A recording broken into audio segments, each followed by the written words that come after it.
Call the Finance Committee to order. All members are present and accounted for. Is there a motion to approve the agenda?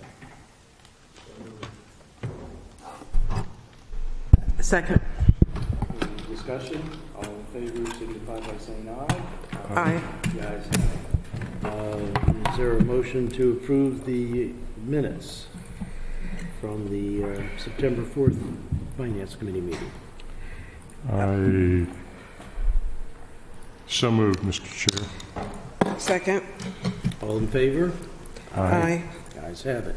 All right, next on the agenda, supplemental appropriations, SA 920. We have the chief from the fire department to tell us about this. Good morning. Good morning. Good morning. Doug Romali, Fire Chief. This is a federal grant that we were just awarded through FEMA, the Assistance for Firefighters grant that we applied for well over a year ago. We weren't sure if we were going to get. It has a 10% matching grant to it, but this is for 9 Lucas devices, which are cardiac CPR machines is what they are.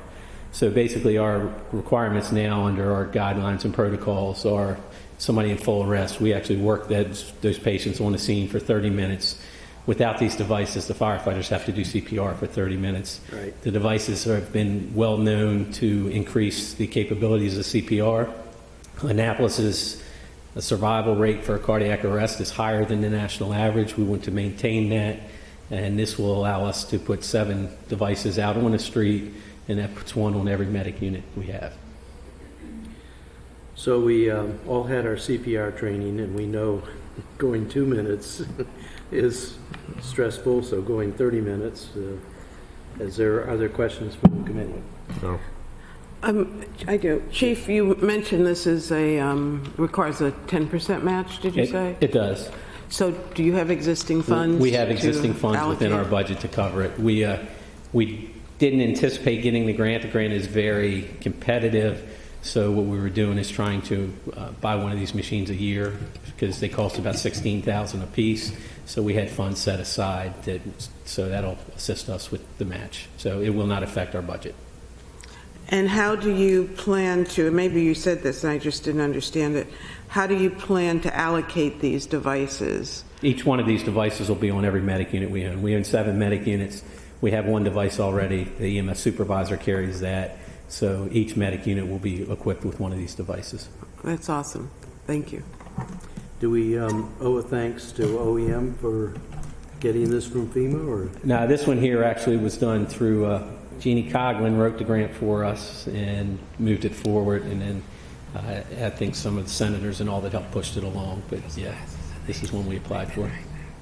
This is the kind of thing that the city does largely silently, and I don't think our citizens, when some of them will say, what do I get for all my tax dollars, this is one of those things. I don't know whether the city manager plans to tout this in her report, but this is the kind of thing that we need to let our constituents know about. So I thank you for getting this, and I think we all have some conditions that might be candidates for this, so Let's hope not. What you're talking about. personally appreciate it. Yes. We hope not. Yeah. All right. Is there a motion from the council? Mr. Chair, I will move favorable recommendation for SA 920. Second. Any further discussion? All in favor signify by saying aye. Aye. The ayes have it. Thank you. Thank you for coming Thank down, you. and thank you for what you do. All right. Now we have a budget revision request, and that's FT. Is that a new FT 2-20? So are we on my mic working? What's an FT? There it goes. I can't see the light. We're using new initials this fiscal year. We tried to straighten out what was city manager is going to be a CM. The fund transfer is going to be budget transfers that require council approval, and the SAs, as always, are the supplemental appropriations. Okay. All right, so this is an FT. So So I'll say a few words about this. When we did the budget amendments at the end of the budget process, we set up OEP in its own department, Right. but we had moved all of its tree money into planning and zoning in the proposed budget, and then we moved it back. We moved all the new money, but we left the old existing money there. So we need to make this transfer out of planning and zoning to OEP to replenish those funds, and then we needed to spread a little bit to a couple other accounts that didn't get funded properly. So that's what this fund transfer is about. Does this have any negative impact on planning and zoning? No, the money was added to their account as a part of that proposed reorganization. Other questions from the committee? I do, Mr. Chair. Do we know what programs and activities we're talking about? It's about trees, planting trees and trimming trees. It's all tree money. And Okay. as far as specifically what they do with that, Sally, Acting Director Sally Nash might be able to. Do we want Dr. Nash? Well, this would be, this Well, This it's would be coming- OEP, and it's not her, but she might be more familiar with what they would use Well, those it's funds coming for. from planning and zoning, going into, Only because that's where we were going to put OEP. We were going to put Brian Adams, the urban forester, back in planning and zoning with all the tree money as well. okay, so he's moving to the other department. OEP. well, if we set it up. But that Well, would be- isn't he already there? Well, that's Yes. true, he is already there. Yes. He's We moved already him back. there. He's in Office of Environmental Policy. Yeah, he was there. When we proposed the budget, we had him in planning and zoning, and then when that didn't go through, we moved him back. So this is really an accounting, Yeah, we got to fix a budget error that we did during the budget process. We missed some of their funds.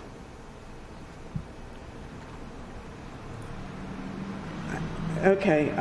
further questions? Well, I'm just asking what the programs, but it's all tree-related activities. So there's nothing that should be done in planning and zoning that they're going to be shortchanged on? No. No. Okay. Any further questions? Is there a motion? Do we approve FTs or do we recommend? If they're over FTs? 25,000, yes. We recommend it. All right, so is there a motion to recommend? So moved. Second?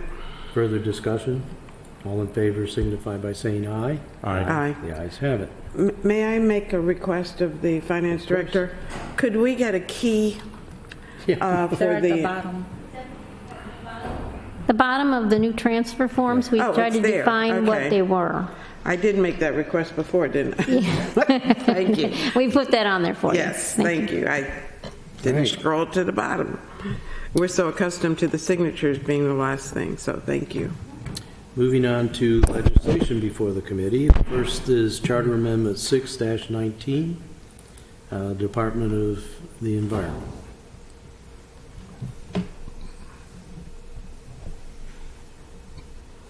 The sponsor of the legislation is with us, our colleague, Alderman Savage. I think we discussed this a bit during the budget. Are there any things that you would, any comments you would offer to us, Alderman Savage?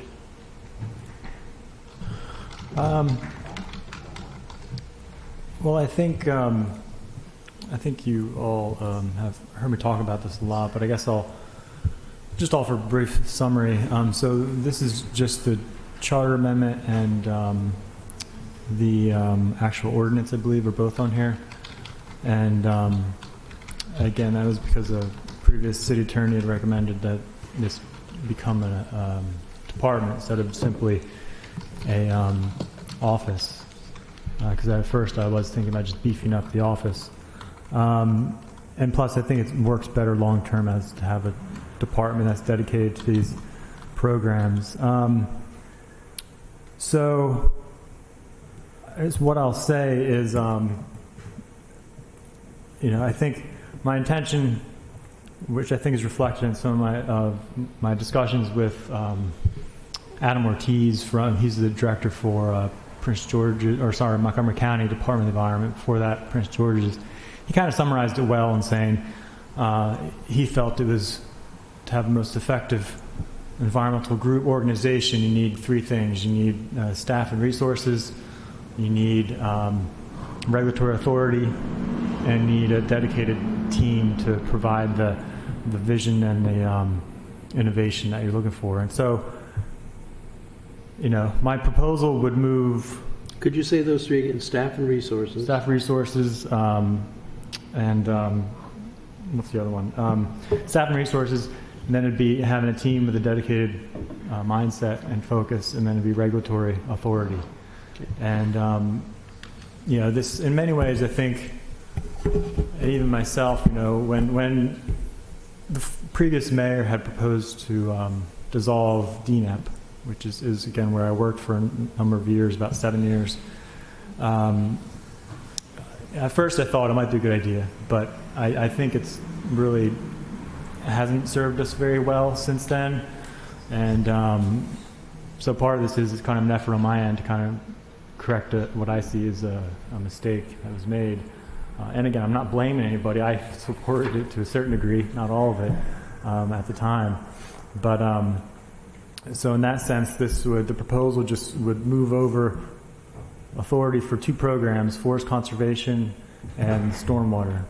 And the stormwater would include the sediment and erosion control program. So one of the benefits is it would bring over an enforcement arm to the Department of Environmental Policy. And the Department of the Environment. And so that enforcement arm would be able to help with the stormwater sediment control, would be able to help with forest conservation, because with the reorganization from Panelides, I know, and once the previous city forester left, there was some reorganization that was done, and the tree inspections I know have taken a hit. We don't do that as proactively as we used to, and that's. So I'm looking to kind of correct some of those issues, enhance the program. So again, it would move over those three: forest program, stormwater program, and the enforcement arm for that. And that would entail 3 staff people from Public Works. It'd be the 2 stormwater engineers and the environmental compliance inspector. There's no other staff that would need to get moved. There's no cost impact because you're just moving around staff. And the other point I want to make is I know, I think Alderman Arnett, you showed me how big the document was when it was printed out. And I want to just assure the committee that there were no... That's the ordinance. Yeah, the ordinance, not the charter. Not the charter amendment. Okay. Yeah. But let me ask you a couple questions. Is sediment control a subset of stormwater management? Yeah. Okay. It's related. It has its own They're separate related, code. but that's why is it? Yeah. Is there sediment that is occurring independent of stormwater management that needs to be monitored or policed? Well, there's pre-construction, which is the sediment control, and then there's post-construction, which is the stormwater management. But they do overlap as well because the reviews take place at the same time. And it's like the fences, the sediment fences. Yeah, exactly. Now, does that stay with the planning and zoning and enforcement, or is that going to be part of this department? Well, that currently is being inspected by the environmental compliance inspector. Okay, It's so that reviewed would, by Public Works and stormwater management engineer, and so that would still stay with those positions. And the other thing to point out in terms of, again, the length of the ordinance, nothing substantive. There were no substantial changes. It was simply, the reason it's so long is because the code's being compiled into one environmental title, which would be Title 19, which I guess we used to have years ago, but is removed. Because we have forest conservation laws, not conservation, but forest laws in 3 different areas in our code. So sorry, I can't see you. That's right. But, That's that's good, the, thank you. That helps.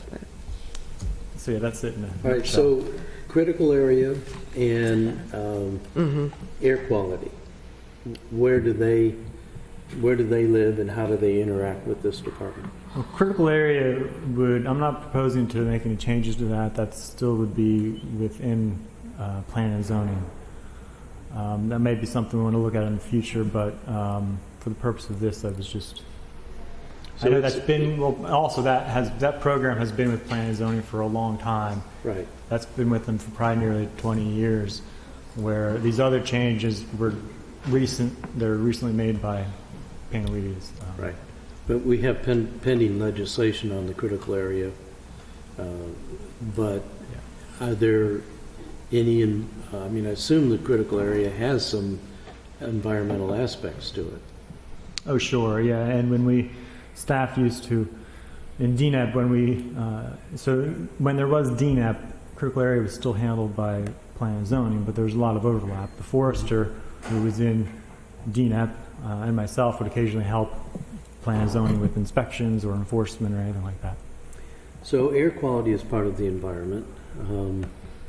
I assume if we have somebody polluting, putting out, I don't think we have too many smokestacks left in the city, but is that still part of permits and inspections, or how does that interleave with the environment?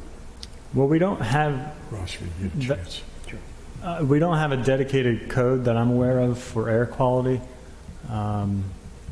So I honestly, I'm not quite sure where would be located currently. But we don't have any kind of dedicated program that I'm aware of. I know Ellen Moyer did have a education program for air quality for the local schools, but that's the extent of.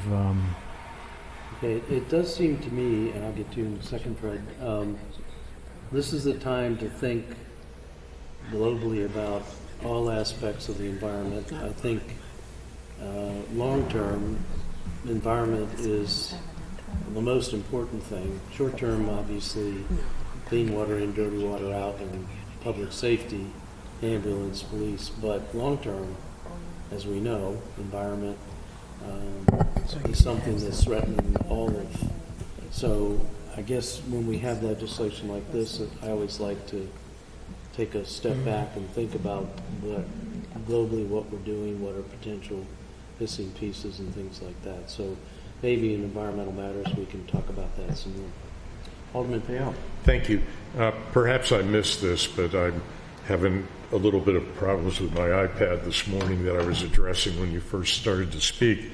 Are there any additional positions that this would involve, or particular raises in pay, if you will, for people transferring into this department? No, that's not something I'm dealing with in the legislation. It would just move over existing positions. It'd be up to HR if they end up making a determination for presumably next year's budget or in the future that positions need to get upgraded or downgraded or what have you. We can certainly adjust that in the budget. But I think if, for example, the stormwater positions, one of them is being funded out of the watershed fund. The other one is being funded through the grading permit fees. So if there is any kind of increase, we could either take the money out of the watershed fund for that one position already funded there, or look at adjusting the fees again. All right, the fiscal impact statement indicates that there are additional general fund costs that will be incurred if the department is staffed as proposed by Alderman Savage. And those costs are discussed in another fiscal impact note. May I address that? And, well, let me... Well, I think you that's do it first, what's then the I'll- date on the? Exactly. I think the staff report Okay. was dated is related to the budget, and and it changes with the budget, so now it's a bit different. So we are preparing, I have prepared but haven't submitted yet because I wanted Jody to take a look at it, a revised staff report as well as a revised fiscal note. Okay. That fiscal note was comparing what was in the proposed budget to what Alderman Savage is proposing. The budget has now been adopted, so the new fiscal note will compare what's in the budget as adopted to what he is proposing. I will tell you, I do think there is a cost because Jackie Guile believes that they will need at least one administrative support position, in the department. And making these changes will not free up an administrative support position that could come from planning and zoning or public works because they do other duties as well. So if it is an office support assistant 4, which is typically what that is, but the HR would determine the actual title and grade and whatever based on the duties when they're determined. The salary range for that is $38,442 to $64,804. By the time you throw in FICA and pension and health insurance, the cost of that additional position is somewhere between $71,000 and $103,000, depending where the person was hired on the salary scale. And So that's I not in believe the- so Jackie Guile believes that they will need an administrative support position, and the cost of that, again, would be $71,000 to $103,000. And that's not budgeted. That is not budgeted. And did The she other indi- positions that transferred over are of no fiscal impact. There's no cost, whether it's here or it's here, that's going to be the same. Did she indicate the desire to have an administrative person at Yes. this point? Okay. Okay, comment on that. I think that's certainly we could look at in the budget. I think if we needed to add a position like that, but again, I'm not adding any responsibilities. These are duties, programs in existing departments covered by their existing admin staff. So, in the short term, I don't see why the departments can't just share admin staff. They are literally right next door in the building. Public Works and Planning and Zoning and Department of the Environment would be right next door. So I think it's a bit of an overstatement to say we would need new staff. Absolutely. Well, I would respond, I think that's a management prerogative. I would like to hear from Jackie and also from Sally because those are their resources now. But the real issue for me is if this person is going to be hired, where are we going to find the money in the budget? For admin, it's a little easier for program costs, like for forest conservation, because we could, again, adjust the fees. But for admin, I don't know. But again, that's not what I'm calling for in this legislation. I don't see why we can't just use existing. Yeah, no, I agree with you. So the broader- you can certainly ask Jackie Guile to come before you and address that. She has already asked for an admin position simply for the 3 people that are in the Office of Environmental Policy. Right. Because right now Racine is the one primarily tasked with doing all of the administrative duties of processing invoices, processing payroll, etc. And Jackie thinks that they already need an administrative person. If you put 3 more people in there, you have 3 more payrolls to process. You have more invoices to pay, all related to whatever work those 3 are doing, or contracts that they might be overseeing. And you would have, I would assume, MS4 and TMDL and record keeping pertaining to that currently is done by Public Works that would now fall under this department. Another suggestion. After the. Yeah. Alderman Payon? No, I'm done. Okay. Thank you. Alderman Finley? Well, I'll start with the end of my list, and that's the subject we're talking about now, which is additional staff. A few years ago, and Alderman Arnett, you'll remember, and maybe Alderman Payon will also, when we cut all the admin positions in all the departments. I don't think we ever restored them. But what we did do was to give additional responsibility to people who already had jobs, full-time jobs, full plates. And so to say anything about sharing when we are already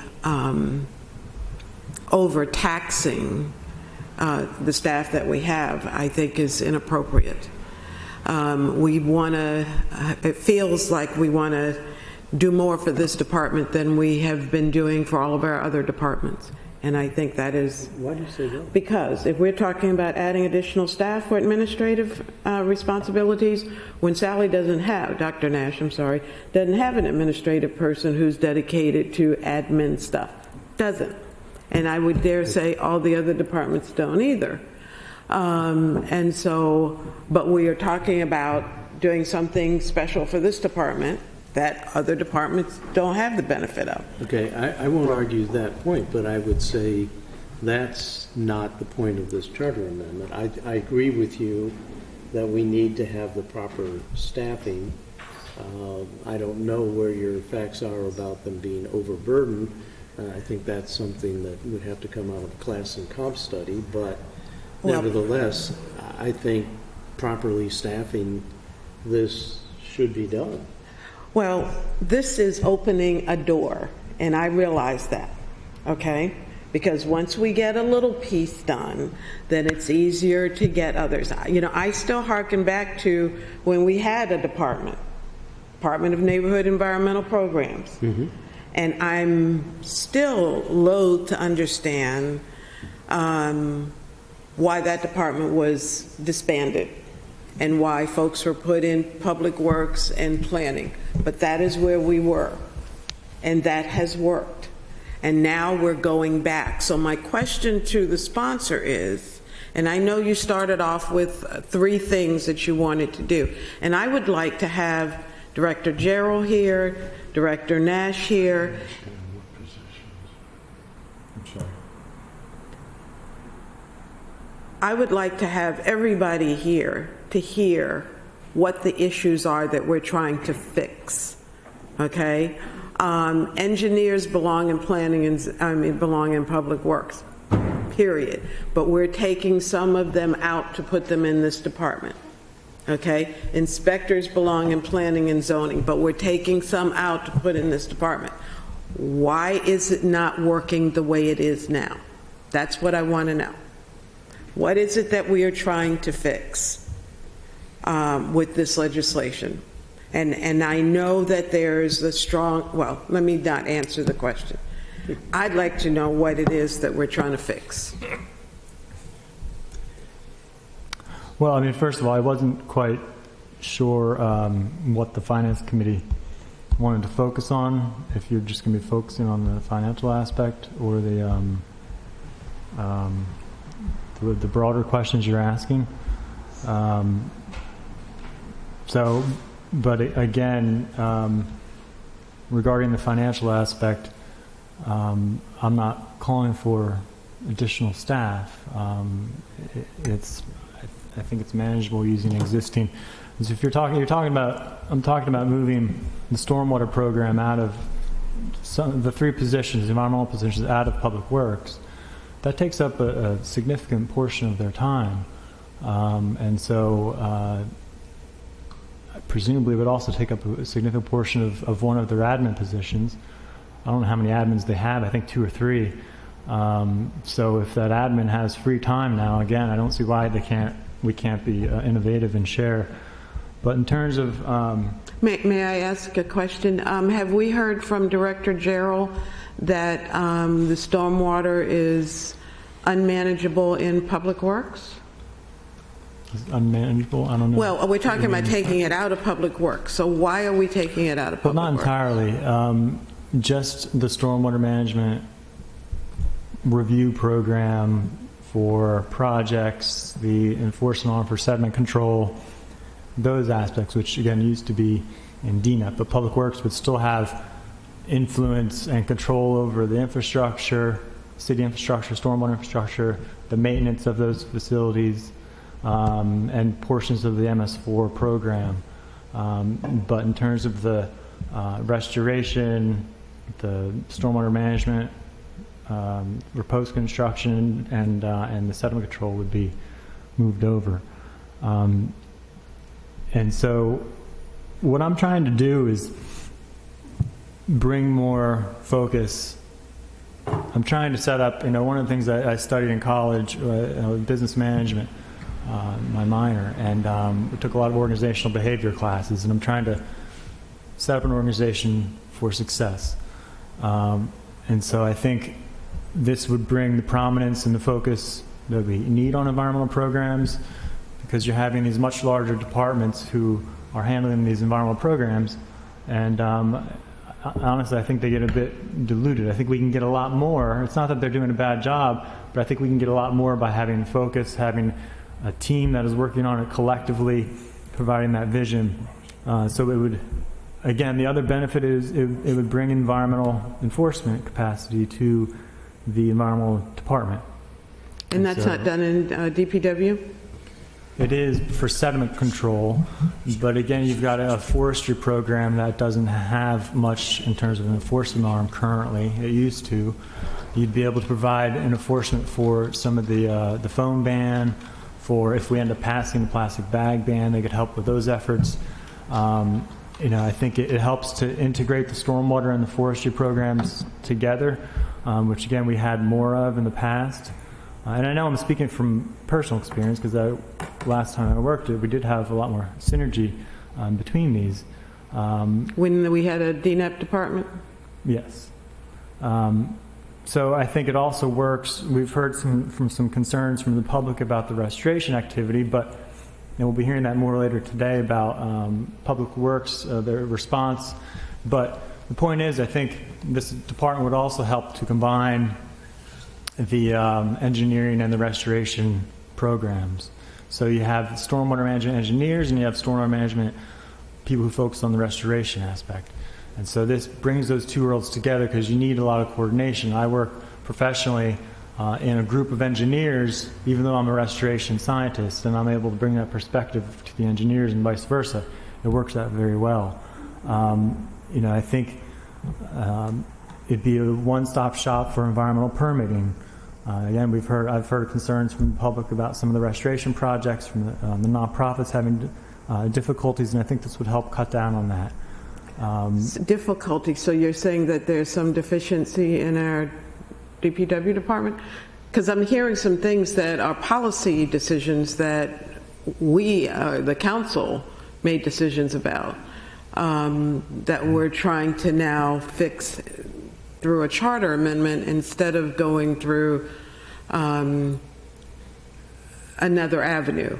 I'm not hearing anything that DPW couldn't be asked to do if there is some deficiency. So I'm still not clear on why, what they're not doing, and if there is some inadequacies, why this isn't brought to the attention of the director so that it can be addressed. Well, but again, my purpose with this is not to be creating new policy. I didn't want to confuse the issues and conflate the issues. That's going to come later. I'm going to look at the stormwater program, forest program, how to streamline some of the permitting process. This is just meant to set that organizational structure up for future change in those codes, but also just for success. I think you have to build an organization that's going to work well, and I just don't think, and this is even coming from our director from environmental policy has also said before release environmental matters that I'm trying to remember how exactly it was worded, but essentially that she'd be able to get more done if she had some more regulatory authority in these specific programs. And again, those are new programs that were given over to these other departments. It's not something they've had for a very long time. Well, the charter amendment is our guiding document. Yes. So it's not a minor thing. It's not a little, let's just do this. This is a big deal. The ordinance will come next, obviously, but we can't diminish the value and the significance of doing this to a charter amendment first. It takes a lot longer and it's a lot harder to change the charter. So if we're going to do Really. well, it should. I mean, you can't do anything. It's a simple majority vote. Well, I'm not talking about that, but how long to implement it? But can Step in. I have a quick clarification, though, Alderman, please? Just in terms of I'm not looking to cut out public works or plan and zoning. They're actually still going to be very integrated in the review process. That's actually already in the stormwater section of the code. I have amendments I'm going to introduce that's going to make that clear in the forest code and the sediment control code that this is a collaborative process for the reviews, and it's going to include comments and participation from other departments, because that again is how I felt like it's worked. But I think it's beneficial to have an environmental sign-off on some of these development projects. And that doesn't happen now. No. So I want to respond to one of your requests because I agree with it. But I also, my name was on this, I don't know how my name got dropped off. I do support this. And I support it for a couple of reasons. One, I think we do need to have an emphasis on the environment from the city. I think it's a very important thing. And actually, I think the city has had historically a very strong track record in supporting the environment. Without the department. With and without. Basically starting under Mayor Moyer and carrying on in fits and starts since then. I think that this signature line on the approval process is where the rubber really does meet the road, and without that, I think that's a problem. There may be other ways to solve that, but this is one of the ways to solve it. The point that you made, though, that I think is germane, is I really do think it's important to have all three of the department heads here. I certainly want to hear more about the requirements for the department from potential director of the department and ways that we can deal with that. And if it's, in fact, administrative staff are needed, we're going to have to find the money somewhere because it hasn't been appropriated. And I think that speaks to your point, Alderman Payne. So I would suggest that we need to reschedule this to have all the appropriate people in the room. I think your questions are quite valid, and your perspectives on this and why do we need to do this is one of the questions we should always ask on any legislation that we do. So we need to get answers to that. So I would recommend that we postpone discussion of this until we can have all of the relevant parties, and I would ask you, City Manager, if you would make that happen for our next Finance Committee meeting. I particularly would like to Takia, hear from Jackie Guild. Did you hear that? Okay. Did you? And I would particularly like to hear from David Gerald and Dr. Nash. Yeah, no, I Both agree. of them. All of three, them. all three. Some of the things that I think we will get out of that discussion, and I will certainly ask questions that are lending to that, is this is not to move from one place to another in an exclusionary sense. So, for example, when you're talking about stormwater management, that is always going to have a role throughout the process for planning and zoning as a part of site design review and for public works as a part of the final grading permit. It should also, in my view, have a role for the environmental focus of the city, and that's where I think this comes in. But we have to flesh that up. I think your question, what is this fixing, is right on target. And I support that question, and we need to get to the bottom of it. I think there are answers to it, but I think we need the people that we expect to carry it out here to give us those answers. We can't come up with it ourselves. So I would suggest that that speaks to not only the charter amendment. I don't think that the ordinance makes sense until we're sure we're going to do a charter amendment.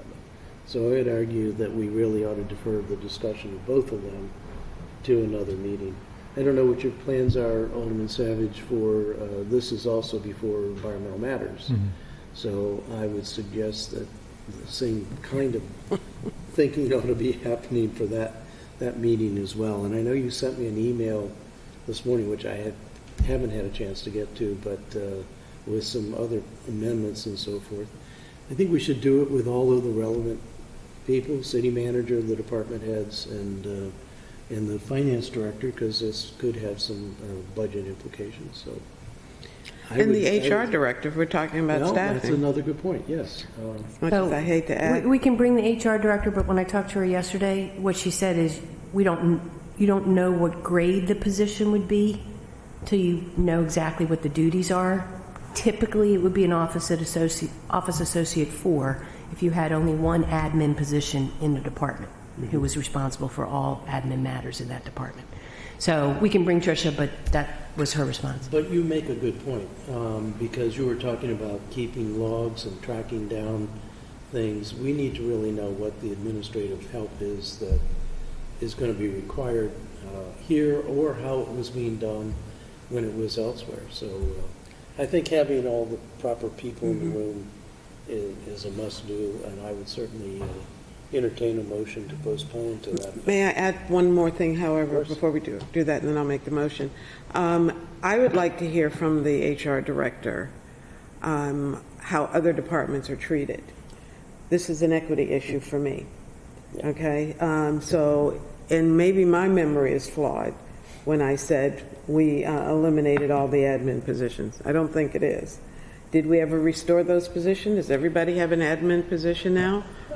While I don't agree that that should be tied into this, I do agree that that's something we need to go back and look at. And it was part of the discussion, so, you know. And one of the reasons why we want to have the appropriate staffing is we want departments that are effective. Right. And if we've got people doing multiple things and jumping from one thing to another, and I think that clearly is under the bailiwick of the city manager, but we certainly can ask for the HR director to come and talk to us about that.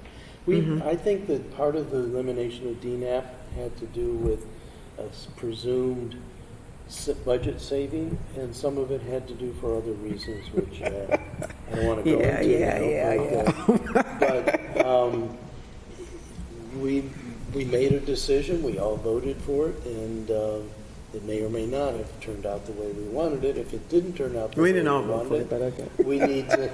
we need to move forward. So.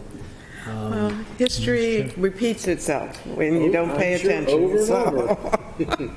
One more thing from Alderman Savage, and then I'll entertain a motion. Okay. Yeah, just wanted to suggest another question for HR would be, again, if this passes and we'd essentially be taking some duties, responsibilities from Public Works, some kind of reassessment should be done on their admin staff to see, are those admin staff still needed? Do they need, could they be reshuffled? That kind Aren't of you thing. taking staff from them also? No, Some- just Not administrative staff and not support. administrative. Yeah. Okay. So David these- Jarrell will be prepared to address that. Great. All right. So great questions, but I don't think we can answer today. So I would love to hear a motion to postpone until we get all the right people in there. So moved. Second. Was there a motion?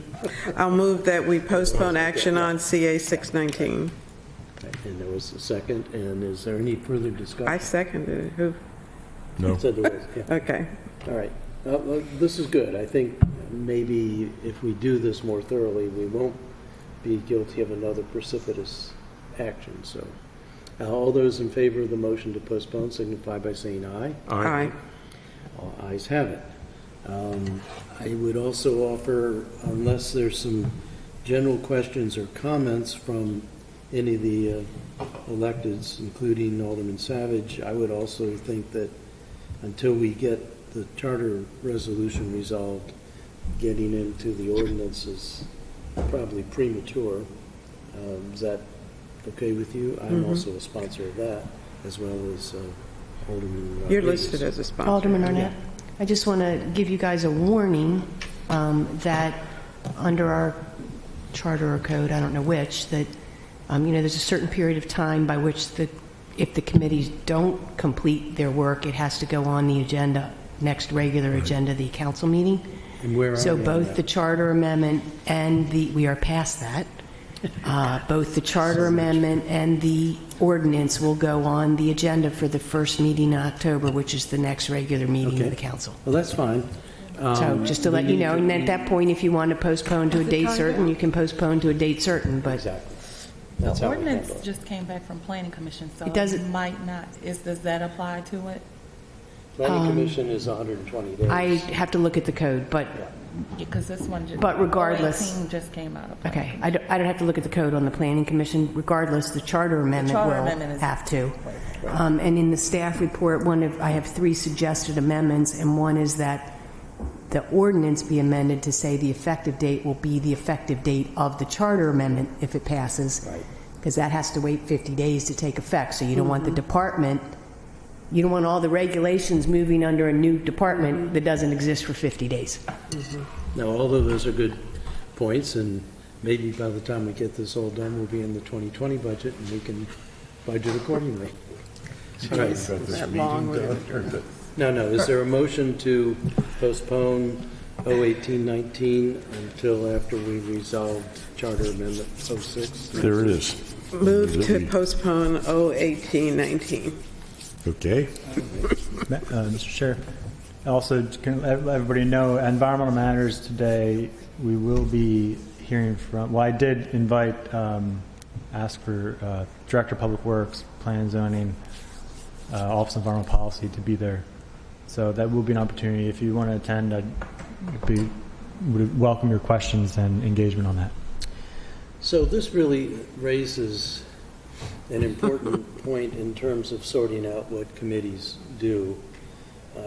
I think that the purview of this committee is to look at the financial aspects of the impacts and requirements of making these changes. I think Environmental Matters is more germane to be talking about the functional impacts of these things. Of course, all of these things affect the city manager.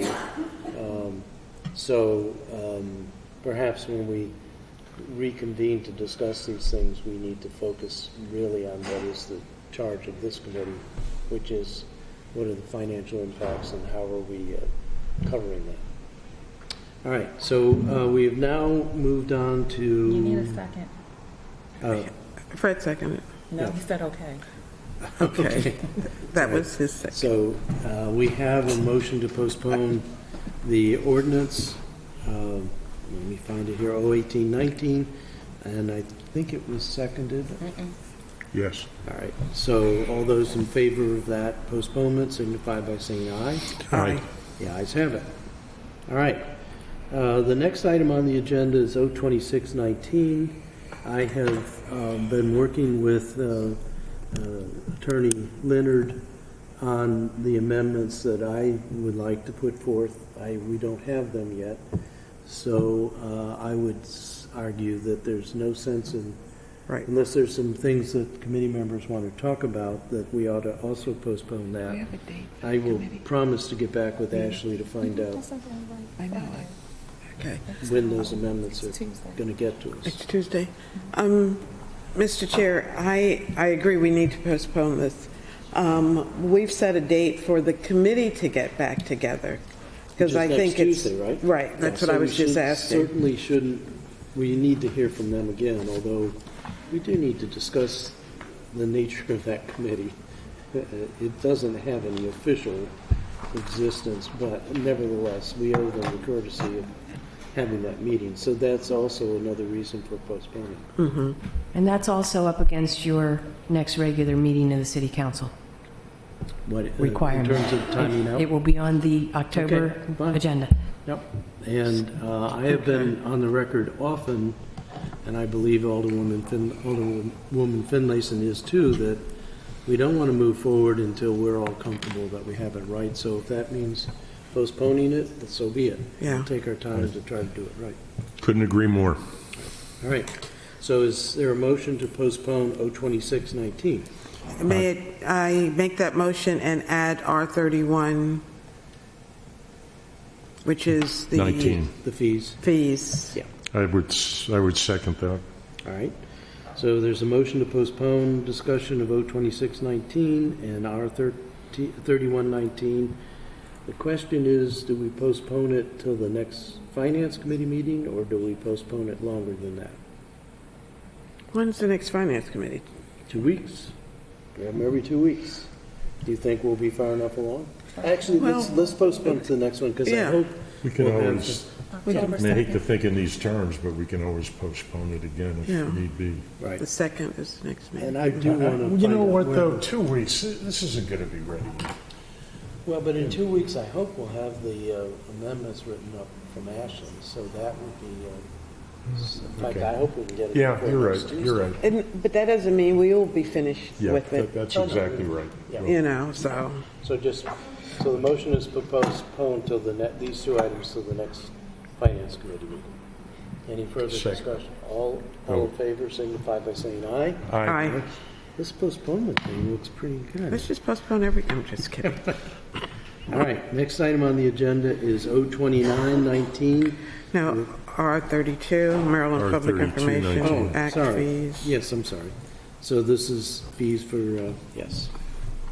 So, this is from the mayor.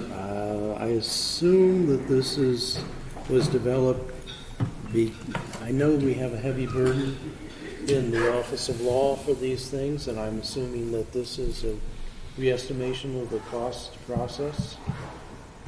Is it? Right. So, don't know that there's too much debate, but are there questions from the committee? I do have a Okay. question. Were we not charging any fees at all? Yeah, we were. Yes, we are, but if you have questions on this one, let's see if we can get Ashley to come up. Okay, I'm not seeing any change. I can't tell what was Right. old and what was new. No, I think it's not in the fee schedule is the problem. Oh, okay, Oh, okay. Well, that would make Well- sense. we need it in the fee schedule. Indeed, we do. So unless there's something that Ashley would do to embellish that, it doesn't seem like we need to drag her up.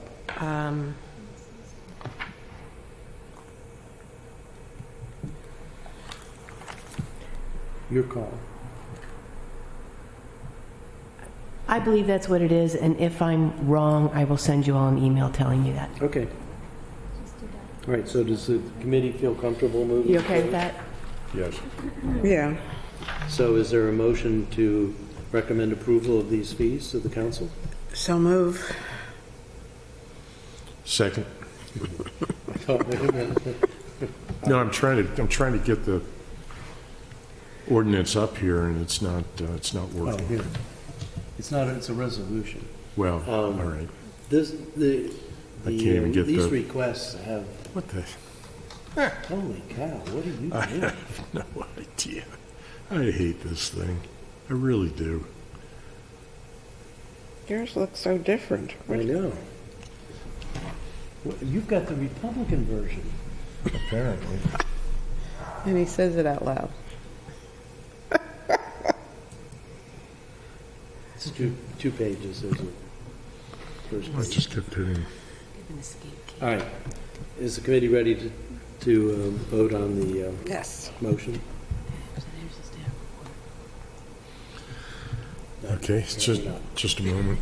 Sure. Let me see if I can Take the time you need. get this one.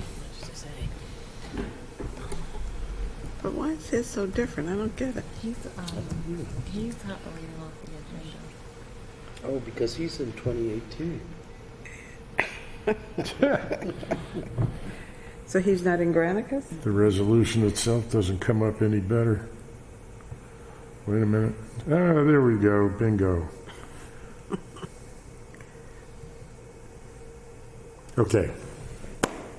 Okay. All right, so all those in favor of recommending approval of R 32-19 signify by saying aye. Aye. Aye. Ayes have it. All right. Next item is O 32-19. No, O 29-19. Sorry, I keep skipping over. This is a very important piece of legislation, and I want to thank the city manager and the staff because it's long overdue. It's voluminous. I assume, city manager, that we didn't create this afresh, that this was building on some standard wisdom for procurement? This effort started while Rich Melnick was still here as the city attorney. And so it is a combination of Montgomery County, Anne Arundel County, procurement regulations in other jurisdictions that Brian Snyder is familiar with, and kind of taking the best of those worlds and putting them into one ordinance. So that's what I had assumed, and so we're not reinventing the wheel, we're just sort of picking the best of other processes that are tested, and I don't know. And largely, we're just codifying what we already do. Yes, yeah.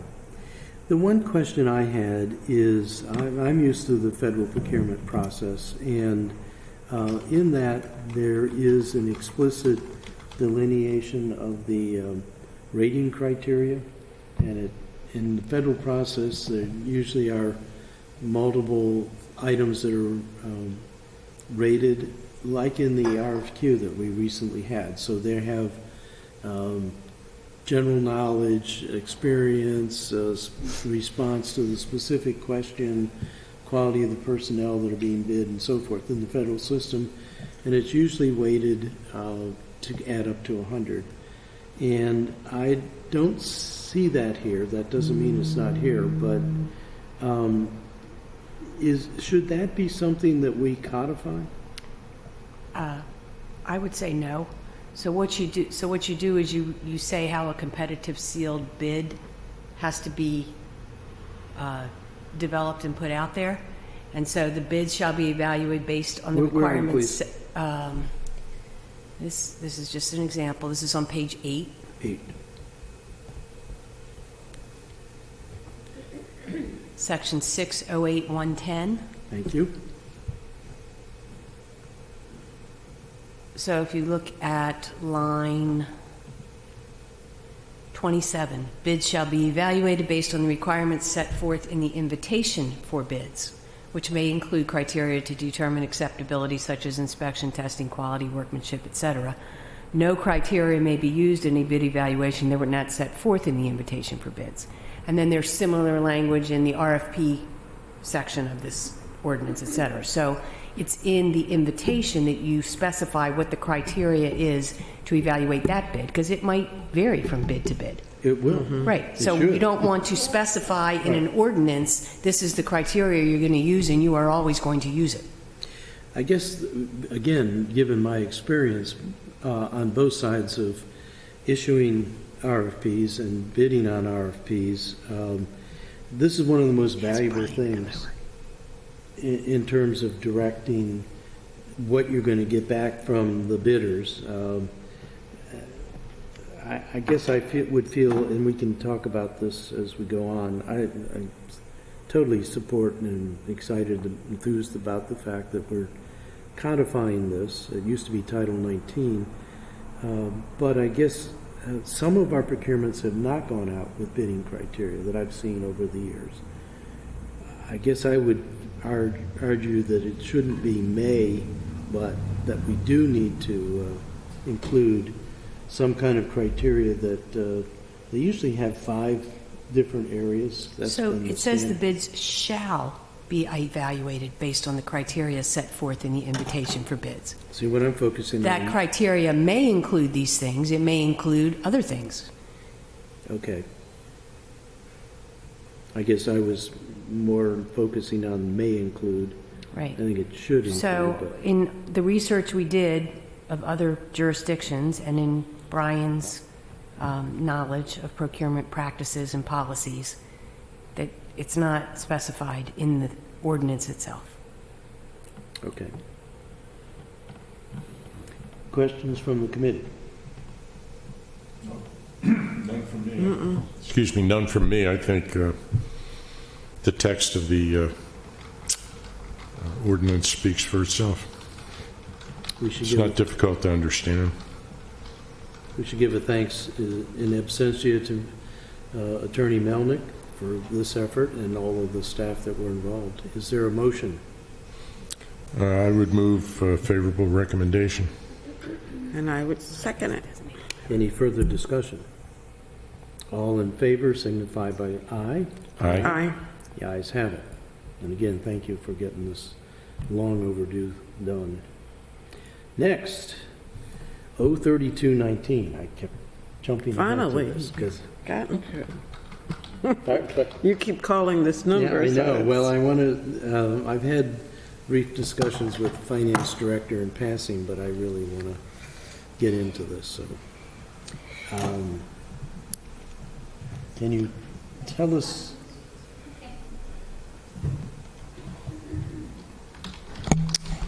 This ordinance is asking for authority to sell bonds or bands for the capital projects that are included in our capital budget that we've just passed. It provides a schedule that shows all the projects in process, how many bonds have been programmed in each project, and what's been issued or used to date, and asks for the maximum amount total that we would need to finish the projects. I want to qualify that that is not necessarily what we're going to sell in bonds. City manager, I'm sorry. We will be selling bonds according to how much cash we think we're going to need over the next 14 months or so, until we would be able to plan another sale.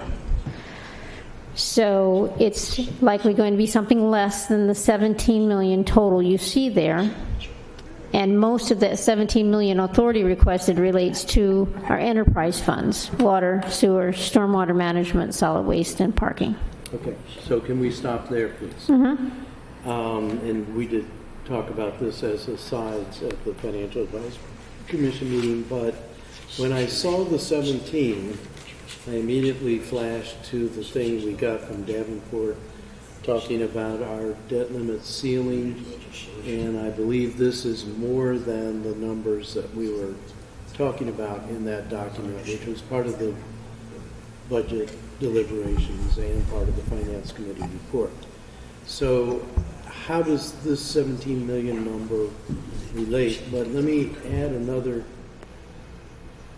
aspect to that, which is one of the things that I've noticed about our debt ceiling is the more money we spend, the higher that in the general fund, or the general fund plus, what are we looking at? General fund plus transportation plus parking? Or we're combining some things now that we look at. For the debt service cap, Is that the general fund only? I think it's the general fund only. City manager? for the debt ceiling The 12% debt ceiling, that's general fund only. And that, as our overall spending increases, the overall budget goes up, so that 12% number climbs as well. Yeah. So, and that's what we're saying, we can afford to spend up to 12% on our debt service. And as far as your first question that Wait a you, minute, let's okay. stay right there, though. I worry about that, because the more we are spending on the general fund, and presumably that's eating up revenue, it's almost like there's a perverse incentive to spend more, because your debt ceiling goes up, so you can also borrow more. And so I'm wondering if we're really pegged to the right thing. I'm wondering if 12% of the general fund is, I know that's used elsewhere and so forth, but it feels like we already, since we passed the budget, we should be getting a new chart from Davenport showing where the bands are, the 10%, 12%, and so forth, because they've moved up, and moved up significantly, because spending moved up significantly. I'm not sure what the question is there. Well, my question is the fundamental wisdom of pegging our cap on debt service to an ever-moving expenditure target, as opposed to something else, and I don't have a something else. All right, so that's what I would say. I've never seen a something else in all the governments I've ever been involved in. It's always pegged to the overall general fund spending. There are other criteria we use, such as, a factor of, Our assessed value. yeah, the assessed value. There's some other things that have been used too, but we never get to those. It's We get always, close to that, we won't be able to afford the debt service. right, exactly. Percent of $6 billion. That's why I say it's always this percent of general fund expenditures Right. that's the guide. Now, just as the criteria pegging it to your current budget is the same as you would on your personal expenditures. As your income goes up, you can spend more on your borrowing for your mortgage. It gives you more affordability. You can issue more debt, but at the same spending level that your expenses are going up. I mean, as you general fund expenditures increase. They increase based on inflationary factors. Well, that's what's happening in your capital projects too. So capital project costs are going to be going up, and that pegging to your overall expenditures helps account for that increase in costs, which you see. And if you didn't do that and tried to keep it flat, you would be able to afford fewer and fewer and fewer capital But you projects. said the magic words, and that's exactly where I wanted to get to. So let's take it as an individual. An individual has an income, and an individual has spending. The individual also has savings, if they're prudent. And sometimes your spending can exceed your revenue, and you eat into savings. But as you said it, and that's how I think about it, the amount that you're borrowing is pegged to the amount you earn, not the amount you're spending. And that's where I'm wondering if a better thing, and of course revenue is a problem because you don't have, well, you tell me, can we talk about general fund revenue as opposed to overall revenue? I think it's a little hard. I remember the tables on page 18 and 19 of the budget document to get to general fund revenue and overall revenue. So, but still, what you said is the way I tend to look at my personal budget, which is the amount I'm borrowing, and in fact, the way banks look at it. The amount I'm borrowing is dependent upon the amount I'm earning. Kind of a question we asked Alan Hyatt just here yesterday or the other day. So again, pegging it to spending as opposed to pegging it to revenue seems to me to be maybe not totally appropriate.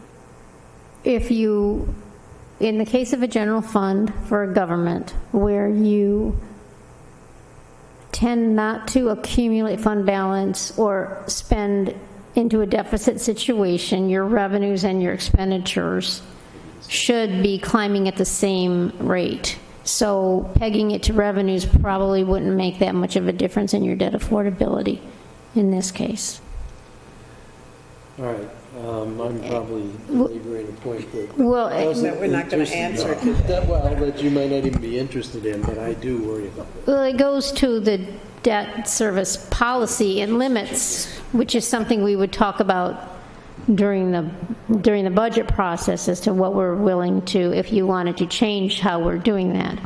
So, but bringing this all the way home, if we were to authorize and then issue $17.4 million worth of new bonds, would we exceed our debt service ceiling? Okay, so keep in mind that of the 17 million that's there, only 9.4 relates to city projects. And also keep in mind that City projects? general city projects, meaning General fund general fund projects that the debt service will be paid for with general fund monies. So only 9.4 of that number is general fund funded projects. And where do we see that? So if you're on Exhibit 1 to the bond ordinance, I'll wait till you get there. Right. You got it? Okay. So if you, the 17 million number comes from the bottom of that schedule.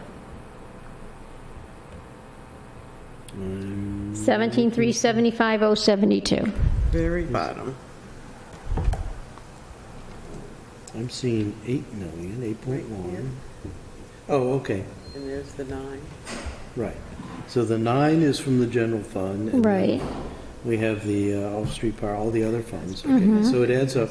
So So does our debt service ratio only go towards the general fund? Correct. Does it go to? correct, that And 12, the reason is the enterprise funds can raise. they use the user fees to pay for the debt service. All right. So that's not included in our debt affordability calculations. The 9.4 million of bonds that we would authorize for the general fund funded projects would also be reduced by that 7.4 million of available bond proceeds that are sitting idle to be applied to these projects. And it is most of those original proceeds were allotted for general fund funded projects. So there's my thought that most of that will be applied to these general fund projects. So I see that $9 million, the $9.4 million will be significantly reduced by available proceeds that we already have. Well, yes. So we won't be borrowing $9 million for the general fund. It's going to be closer to maybe $2 million, $3 million in new money.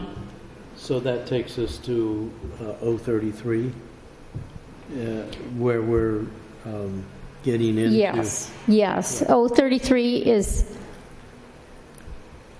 the next ordinance that actually asks to take this pool of idle proceeds and put it in a general pool so that it can be used for any active project so that we can spend it on a first-come, first-served basis. And 030, You're talking about putting the enterprise funds and the general funds together? No, none. No. Okay. Well, yes, and if we wanted to use some of that $7.4 million that we've already sold for enterprise fund debt, we could, and then that piece of the debt service would be falling into the enterprise funds. I would allocate that to the enterprise funds, and it would not be paid for by the general fund. But it is my thought that most of that 7.4, I would like to use it against the general fund projects, because that was the original projects that created that pool were general city projects. If we have unexpended proceeds, I mean, which translation means we borrowed more than we need to use, why aren't we just using that to We don't have enough. pay off the bond? I mean, I go and get a line of credit and I borrow $25,000 for home improvements. I only use 20.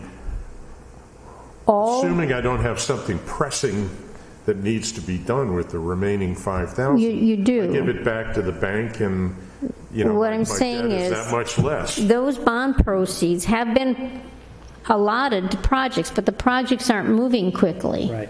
So we still have the projects out there.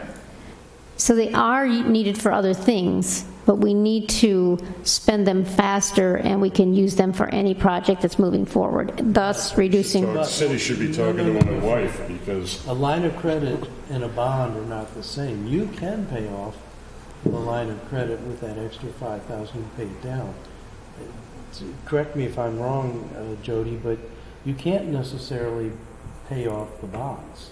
There's all kinds of rules about paying. You can do some of that. You can only pay off the bonds that have reached their call date. Right. okay. And many of our former issues that have been, where the call date has passed,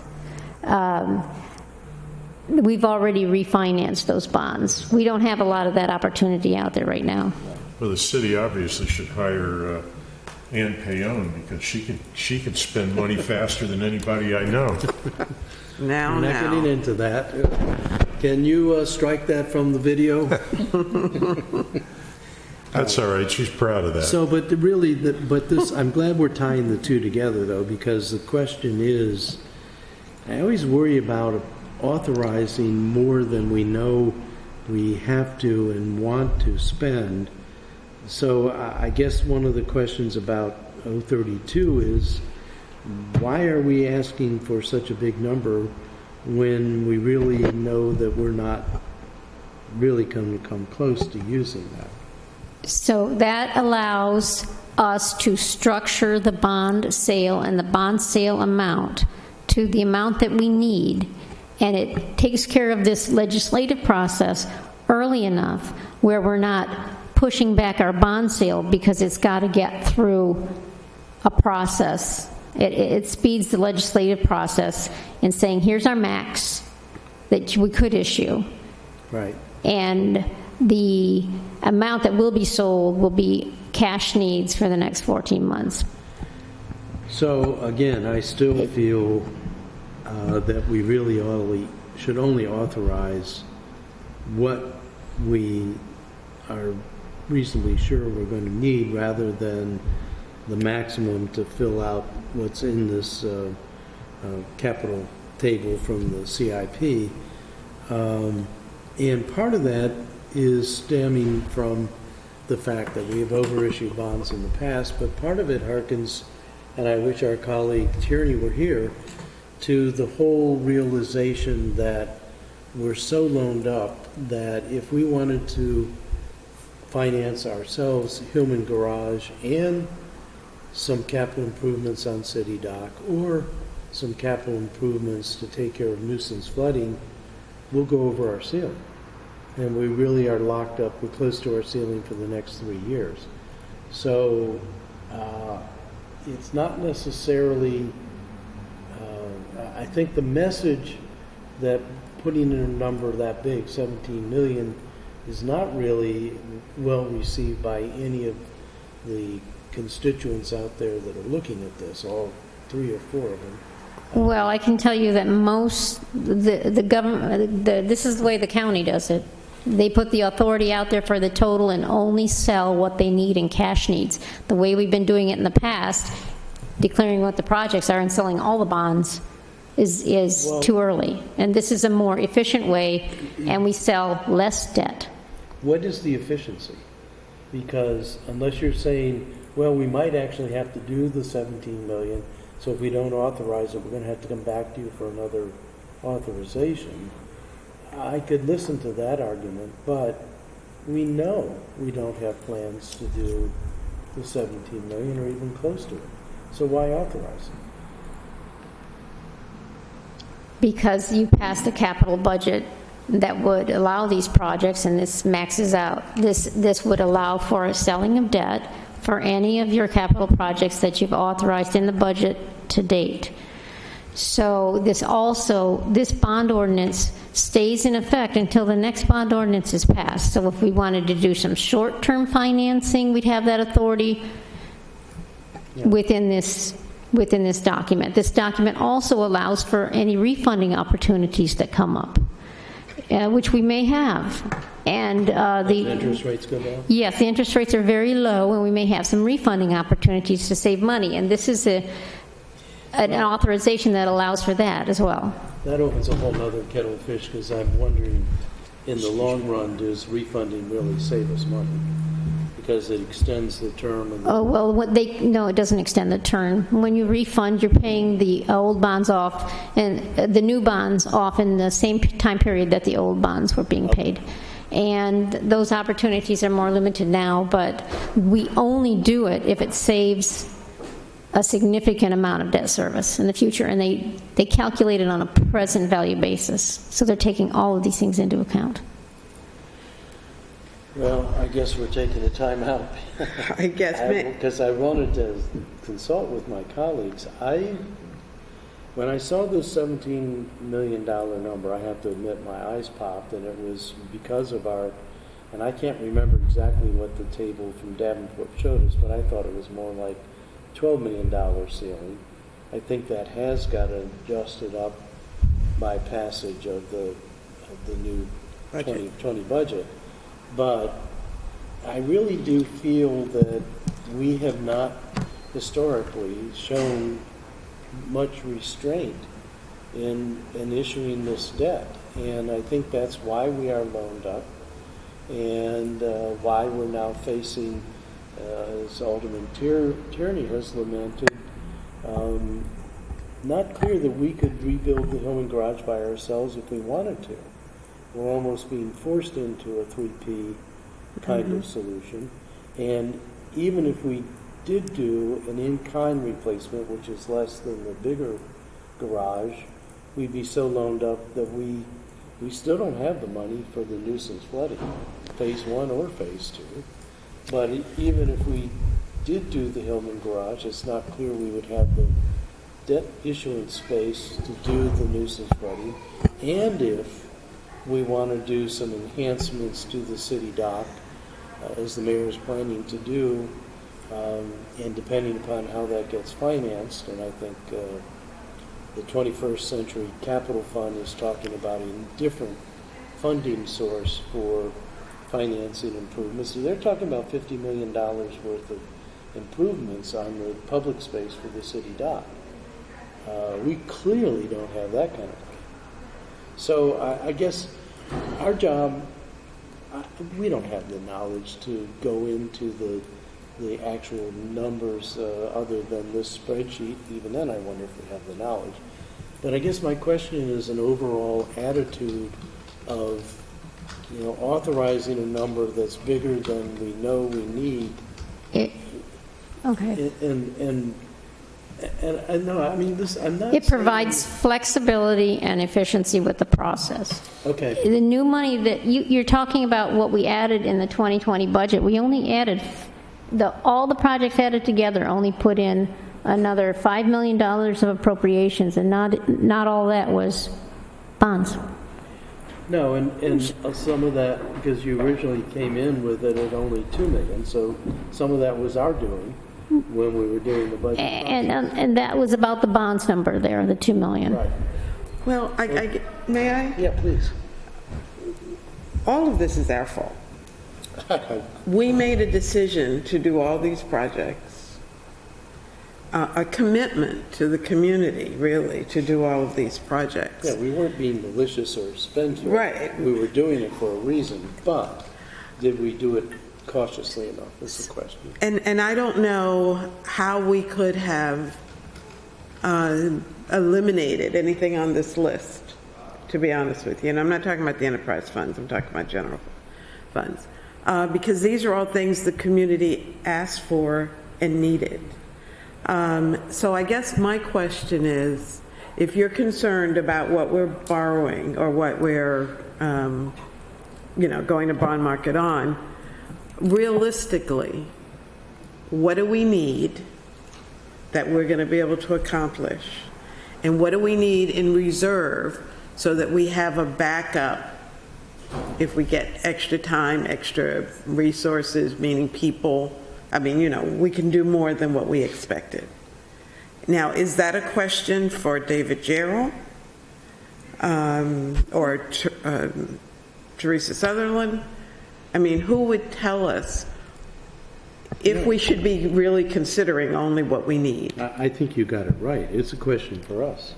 We make those decisions, and we have made those decisions. The real question is, it feels to me like we are keeping ourselves right at the margin every year, that we barrel up to the hilt.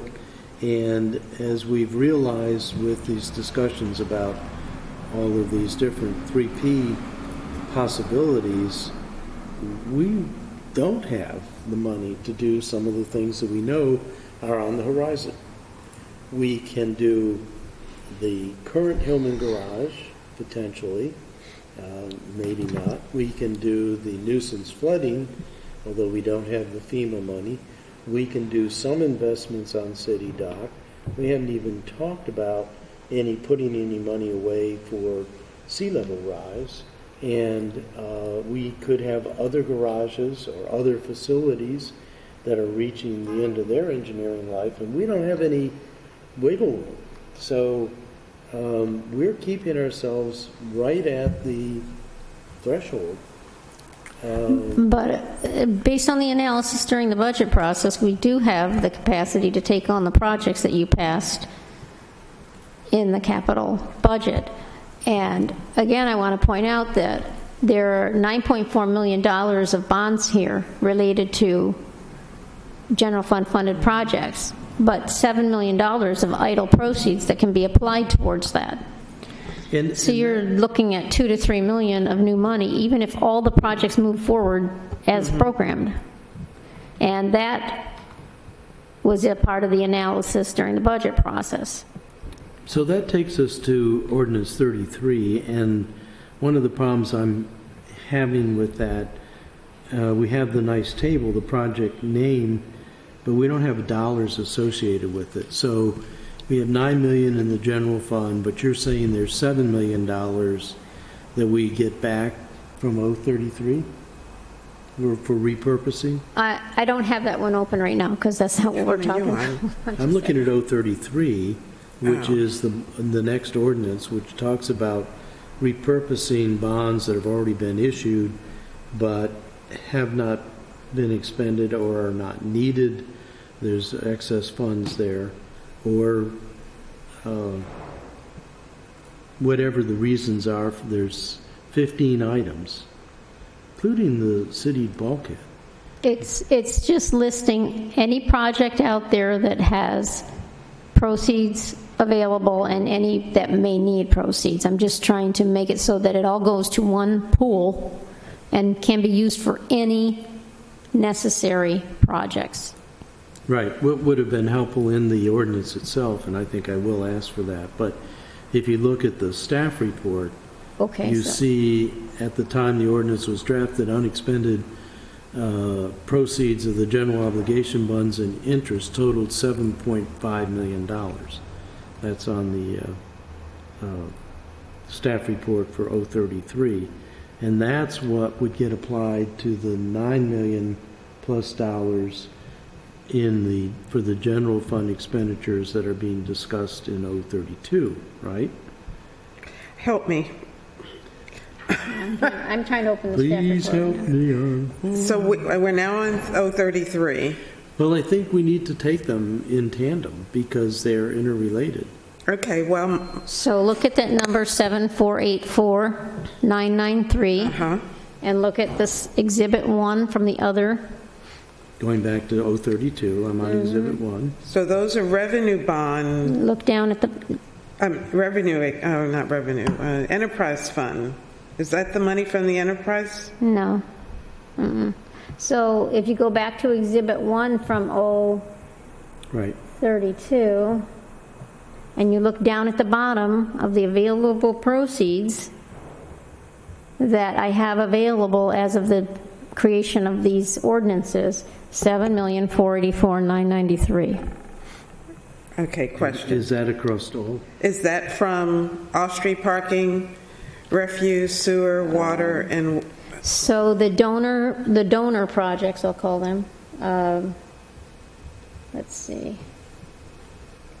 well, that doesn't add up. They're so- listed, oh, hold on just a second. Thought I understood that, now I don't.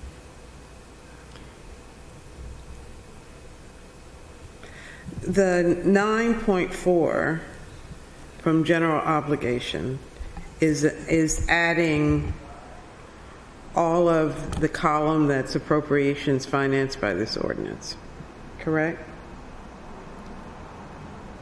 Okay, where are you at now, the schedule? Yes. Summary of projects. Okay, and ask your question again. The 9.4, 14260, is an accumulation of all of the numbers under the appropriations financed by this ordinance. That column. Yes, Okay. The 7.484993, that's in brackets at the bottom of the schedule. yes. Is from this list, and you're right, some of those are general fund and some of those are enterprise funds. So there, let me see.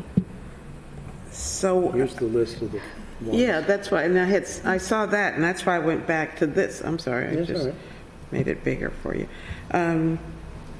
So is water tank rehabilitation, is that general fund? That's not enterprise fund, right? Are you all of talking the about 50 the donor? 15 projects that are listed in 033, are those Okay. all general fund projects? Hold Or on. are there some enterprise fund projects? They're General sidewalks? general sidewalks, water I think distribution, they're all general rehab. fund projects. City facilities, general roadway, that's still general fund. Trucks and pool, general fund. So those bond ordinance hereby modified, such expended proceeds shall be allocated among these projects. So that's saying basically, if you look at that Exhibit 1 schedule for the other ordinance, Right. it's saying that the monies, the 7.4 million, could be used for any of these projects. Those are the projects in Exhibit 1 that may need bond money. Right, but you're saying that what you want to do is to reduce the $9.4 million. I would prefer to use those proceeds for those other projects, and if we can move quickly on this, that can be accomplished. It's putting it in a pool to use it on a first-come, first-served basis. None of that $7.4 million is coming from these other funds, off-street parking. It's all coming from general. Right, and premiums from the old bond sale.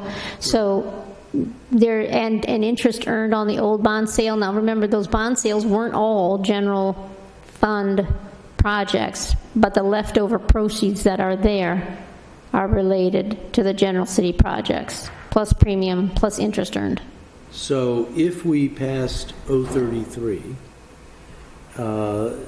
you could really be coming in to us asking for an authorization to issue $17,375,072 minus $7,448,993, or in other words, issuance. The 17 million is the net number. If you look at the, so if you look at the exhibit, 17 million is the net number. Right. But what I'm saying is if you repurposed out of 033 and you applied that to this total amount of Okay, 17 million, so go, even though it'll be going to the 9 million for the general fund. okay, so look at the bottom of that schedule. Yeah. The total of all those projects listed on Exhibit 1 is 24.860 million. Oh, less. The 7 million comes off that. The 17 million is the net. Okay. So the 17 million we really do have to authorize if we're going to do everything. If you said all these projects are going to be finished in the next 14 months, yes, we would have to issue all that, and I'm saying that is affordable. All right. Are you But I know now that the water and sewer projects are not all of them are moving as quickly as you see on here, so those all won't be sold. So you're the real fiscal talk in the council. I mean, are you following this thread about what we're talking about? I'm following it. I'm not in total agreement, but Well, that's what I want to know. We're the policymakers, we're not the accountants, we're not the finance director. The finance director is asking us to do this, to give you the maximum flexibility to do what we've said we want to do. So that I can keep to a minimum what we sell, thereby reducing our bond borrowing to the amount that we need. Right. But also not being able to say exactly at this point which project is going to spend which dollar, that we do it as a pool and apply it as needed. And I'm getting DPW to give me projections on what their cash spending is going to be on all these projects that commits to a cash flow. And that's what I will use when determining how many bonds to sell. Yes. Okay, very specific question. DPW facility. You knew I was going to get here eventually, I'm sure. What is available, it appears it's 4.3 million? Yes, so, yes, as of the creation of the schedule, they had 4.3 million of bond funded expenditures that had not yet been used. Okay, out of the 5.8. I don't know where that 1.4 million went. Well, we've spent some of it. Yeah, I mean, I understand that. So could we, since the cost of building has increased since we originally got this bond amount, could this additional revenue be used for the Public Works facility? No, this would fund only what's currently in the capital budget. So whatever that appropriation level was when we passed the budget, which is the 5.8, this will allow us to issue bonds or use current bond proceeds to address that $4.3 million that's not yet been spent. Only. If you need extra money, is that what you're saying? If you need extra appropriation authority, you'd have to pass that during the budget process to increase the appropriation authority, and then that would add to the bonds. Or eat into the if the swap went through, that $2 million differential. So it could be an in-kind thing, but that doesn't leave money for bridges. Well, if there is a swap, do we give them the 4 point whatever million? How No. does this work? So even if there isn't a swap, the cost of putting things back on Spa Road has already gone up Exactly. significantly. A lot more. We'll need a lot more than this 4.3. 4 point, right. A lot more. And according to a conversation I had with the director, a lot means many millions more. So we're going to have to come back with more funding to do that. And the Spa Road will be more costly because we'll put everything back that's at Spa Road. If we go to Forest Drive, it won't be as costly because we won't be putting fuel pumps in the tanks there. We won't have that as a city facility. But But that will be a cost. yeah, but you're really raising a point that came up at the Financial Advisory Commission, which reminds me, I've really been remiss. I should give you reports. Those meetings are very good. I encourage you to come to them. But Jim Capella raised the issue that when we have long delays on actually doing these things, we should have a factor that ages up the change in the cost, like a 5% growth factor. So this number, I don't know what it is actually, but David told me it's a lot bigger than this 4.3. Just to go back and do what we were going to do, 6 years ago? So that's one of the other difficulties that we have not addressed with our whole CIP and with this capital thing is we know we never do these things when they're financed. We just have a big backlog, and so we either shouldn't finance them until they're really shovel ready, or we should build in an escalator in there. So this is misrepresenting pretty much across the board what things are really going to cost, Well, which is another reason why you need the flexibility. going to 033, this is 032, right? Going to 033, the Public Works facility was listed as one of those projects that could be funded. Yeah. So why couldn't, Up to the amount that's on this schedule, you see here, up to the amount of $4.3 million, because right now, that's the only spending authority I have on that project. If more needed to be spent on that project, you'd have to take another legislative action to increase the appropriations for that project and designate a funding source for it. and would we have bond proceeds from the sales, looking at Exhibit 2 and 32, that could be used? So those bond proceeds, the bond proceeds from this sale could be used for any of these projects listed here up to the amount shown on the schedule.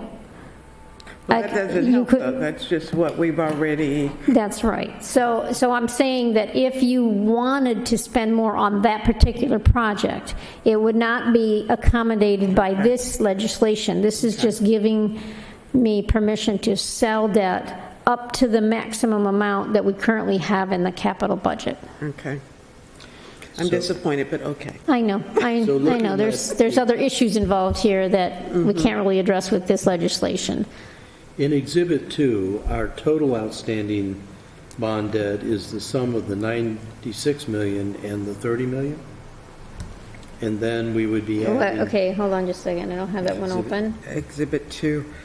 Yeah, Exhibit 2 shows the general obligation outstanding of $96.6 million, and then the water sewer revenue bonds of $30 million. So that, yes, and that schedule is for a single purpose, and that's to show you that if there were refunding opportunities, those are the issues that we'd be looking at to refund only. That's the total amount of existing debt that we would consider refunding. But like I said, they only pick refunding opportunities for issues that will save us a significant amount of debt service. But we have existing $127 million. We do, and a significant amount of that is in the enterprise funds. And then we would add another $17 million to that, so $144 million. And outstanding debt would jump up to 144 million. And you know, Well, why would we add another 17 million? Wouldn't they be included?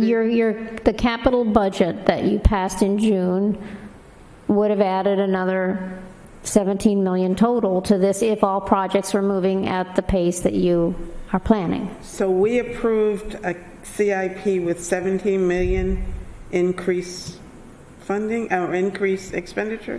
Overall, among all categories, yes. And a lot of that is, so let me remind you that for FY17, FY18, and FY19, we sold no water and sewer bonds at all. Even though they were in the budget, they put in a new layer every year, but we never sold any because they've been using their 2015 proceeds and the revenue bonds. They still haven't depleted all those. So this $17 million number includes those back years for water and sewer. Okay. can I think this is a very important discussion, but we're keeping Dr. Nash here for a thing that I hope is not very controversial. I'm wondering if we could just jump quickly to Resolution 3619. I don't know, I mean, I'm in favor of this. I don't know how much you've looked at it, but maybe we can let Sally free. Yeah. I do have a question about the, Is that okay with you if we jump to that? Yeah, I've got to be in 5 minutes. Right, okay, so, Dr. Nash, thank you for, I'm sorry I overlooked while you were sitting here. Is there anything you want to say to us about this resolution? It seems pretty straightforward. Is there something controversial? No, it's just another instance where we realized that the fee schedule didn't match our current practices as far as fees we were charging. So. Okay. so, Yeah. so Dr. Nash, these are the fees that we have been charging? That's right. Okay, so there's nothing new here, it's just codifying it in the fee schedule? That's right. Okay. Yeah, yes. Is there a motion? So moved. I move that Postpone this? we recommend Resolution 3619 favorably to the council as a whole. Is there a second? Yes, but we postpone this, I'm trying to get some history for a second, but I'll second it. What is Ralph supposed to bring?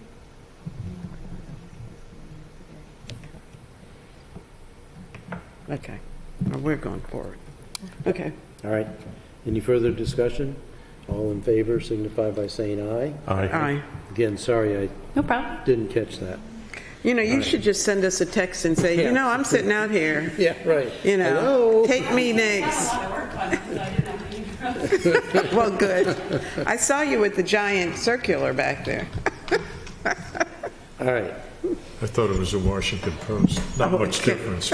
But So as we move forward, if these ordinances were to go forward and we, in the next month, will be settling in on what the dollar amount we think we're going to sell is, we'd be glad to have Davenport come make plug it into our debt service model and see where it puts the numbers. But at that point, if this ordinance passes, at that point, there's no action you would take. It's just that would show you where we're going to be at if we sell the intended bonds. So let me take a pulse of the council. First of all, I know I enjoy these discussions more than you do, but I think it's important and I think it's part of our stewardship. And I think it's why we need to change the code to make sure that it says that all bonds and all these other things come automatically to the Finance Committee. We really are the only ones that are going to get into this at this level of detail. And I think that we have all become on the council more sophisticated in understanding this, and in no small part because we have a finance director who can explain it to us, and we can understand it. So no good deed goes unpunished. But these are bigger, broader issues, and the electorate depends upon us to be diligent in thinking about these things. I do now feel that I have a better understanding, and I'm checking with you, about what's being asked of us in both of these ordinances, and would be inclined to accept a motion that we recommend favorably on both of them, or not, depending upon your druthers. Where are you, Alderman Payne?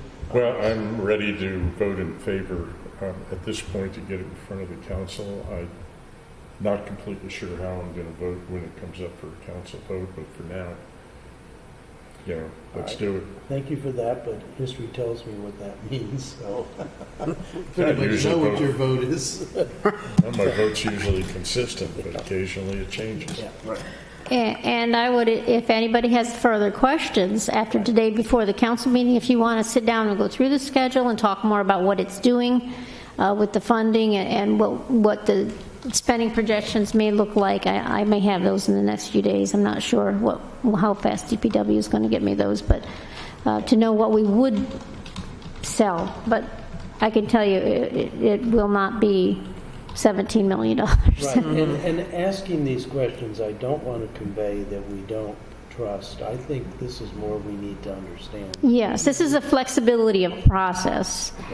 This is how they did it at the county, and it made it easier to time. Like, if we need to go to bond sale, let's say the rates were good in October, but not in, that they were worried about December. The process here, having to go from council to committee back to council, would take too long to take advantage of that. So doing it this way at the very beginning allows you flexibility. Taking too long? Well, it's the process, just the legislative process in general.